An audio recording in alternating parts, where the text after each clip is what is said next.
नमस्कार दोस्तों, मैं हूं अतुल जैन, आपकी फाइनेंशियल फ्रीडम की यात्रा में आपका दोस्त। दोस्तों, आज सुबह मेरी माताजी टीवी देख रही थी। टीवी पर एक महाराज श्री का प्रवचन चल रहा था और महाराज श्री एक कहानी सुना रहे थे। जो कहानी थोड़ा इन्वेस्टमेंट से रिलेटेड थी, मुझे अच्छी लगी, सोचा मैं आपके साथ शेयर करता हूँ आज वो कहानी। तो एक बार की बात है, हिंदुस्तान में बहुत पहले की बात है। एक राजा थे, राजा सुदर्शन। तो काफ़ी अच्छा उनका राज्य था, लोग भी काफ़ी खुश थे। वो प्रजा की संतुष्टि के लिए उनके अच्छे अच्छे काम करते थे। तो सब तरफ संपन्नता थी, और कितनी भी संपन्नता हो और ज़्यादा अच्छे दिन तो आ ही सकते हैं। तो राजा हमेशा अपने मंत्रियों को काम पे लगा कर रखता था कि देश का भला कैसे हो, लोगों का भला कैसे हो, जिससे कि हम और संपन्न और अच्छे राजा और अच्छा राज्य बन जाएं। तो उसी समय राज्य में एक बात चली। वो बात ये थी कि मिस्र देश से कुछ वहाँ पर व्यापारी आए थे और उनके पास बहुत अच्छी अच्छी, बहुत नायाब चीज़ें थी, बहुत ज़बरदस्त चीज़ें थी। तो खासकर उसमें एक कड़ा, हाथ में पहनने वाला कड़ा था, जिसमें ऐसे ऐसे हीरे जवाहरात जड़े हुए थे। तो दुनिया में किसी के पास वो जवाहरात नहीं थे, और एक ही कड़े में वो जवाहरात होना बहुत बड़ी बात थी। उस देश के जो लोग हैं वो राजा से बहुत प्यार करते थे। तो वो चाहते थे कि हमारे राजा के पास ये कड़ा हो। तो राजा ने उस व्यापारी को बुलाया। व्यापारी तो खुद ही राजा के पास आना चाहते थे।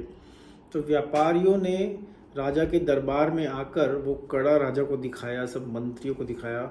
उसको देखते ही सब लोग बड़े मंत्रमुग्ध हो गए। इतना सुंदर कड़ा उन्होंने शायद लाइफ में कभी नहीं देखा था। इतने बेशकीमती उसमें हीरे जवाहरात लग रहे थे, और उसको लगाकर उसकी खूबसूरती और भी सुंदर होती जा रही थी। जिसने उसको देखा, उसको लगा ये कड़ा तो हमारे राजा के पास ही होना चाहिए। राजा को भी वो कड़ा बहुत ही सुंदर लगा। तो राजा ने पूछा उन व्यापारियों से, भाई इस कड़े की कीमत क्या है, कितने का मिलेगा।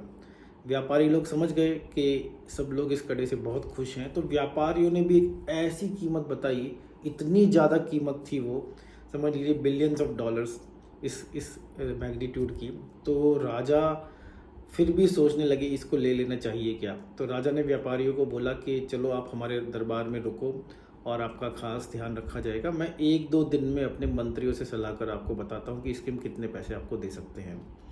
तो राजा बहुत एक्साइटेड थे। राजा के एक्साइटमेंट की वजह से मंत्री भी एक्साइटेड थे। सब ने मिल के मीटिंग की और उस कड़े को देखा और उसकी वैल्यू लगाई।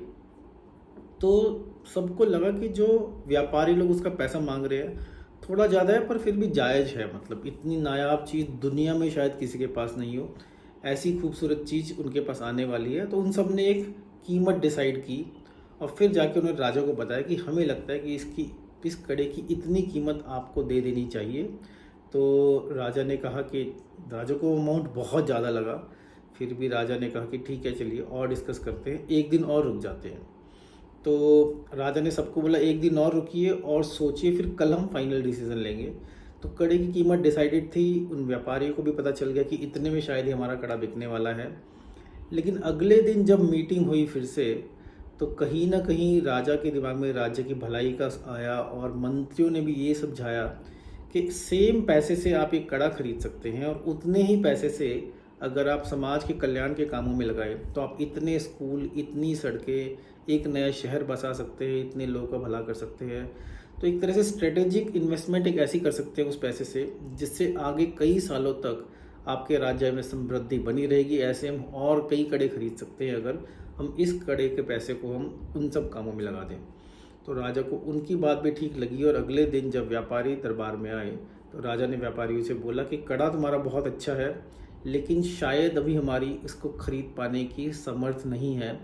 तो व्यापारी बेचारे थोड़ा और उन्होंने प्राइस रिड्यूस किया, लेकिन राजा अपना मन बना चुका था। राजा ने कहा नहीं, इस घोड़े को लेकर आप चले जाओ, आप इतने दिन हमारे साथ रहे, इस काम के एवज में हम आपको कुछ पैसा, कुछ और आपसे सामान खरीद लेते हैं। थोड़ा उनके साथ व्यापार किया, उनको बेच दिया। और फिर वो जो पैसा राजा ने असाइड रखा था उस कड़े के लिए, उस सब पैसे को अगले 2-3 सालों में राज्य के कल्याण में लगाया, और बहुत ज़्यादा समृद्धि हुई। और सब लोग राजा का और भी जय जयगान करने लगे, और राजा को भी अच्छा लगा, प्रजा को भी अच्छा लगा, मंत्री को भी अच्छा लगा, एक अच्छा राजा हमारे पास है। तो ये कहानी महाराज श्री सुना रहे थे, और मुझे ये समझ में आया दोस्तों, जैसे राजा सुदर्शन ने एक वाइज इन्वेस्टमेंट की।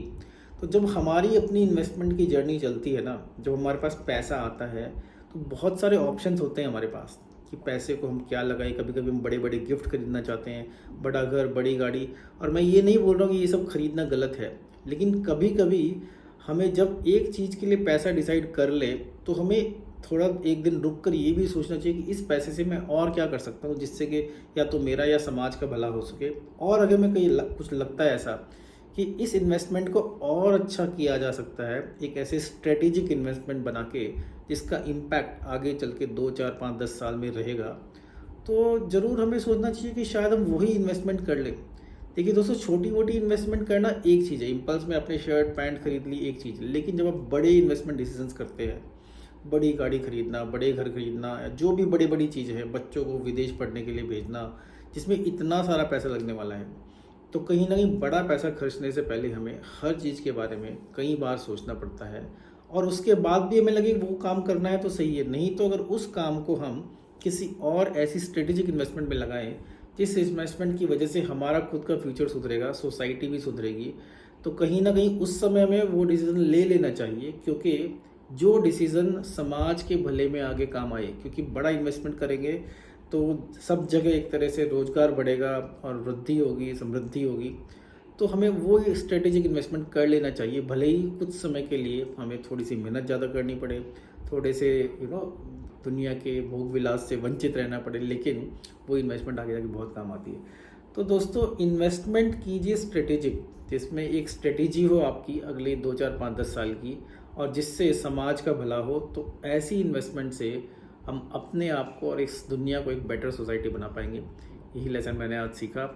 तो आशा करता हूँ ये वीडियो आपको अच्छी लगी होगी, और आपकी फाइनेंशियल फ्रीडम की यात्रा में आपका दोस्त अतुल जैन आपसे लूँगा विदा, और फिर लेकर आऊँगा आपके लिए कोई बहुत ही ज़बरदस्त फाइनेंशियल फ्रीडम की कहानी। नमस्कार।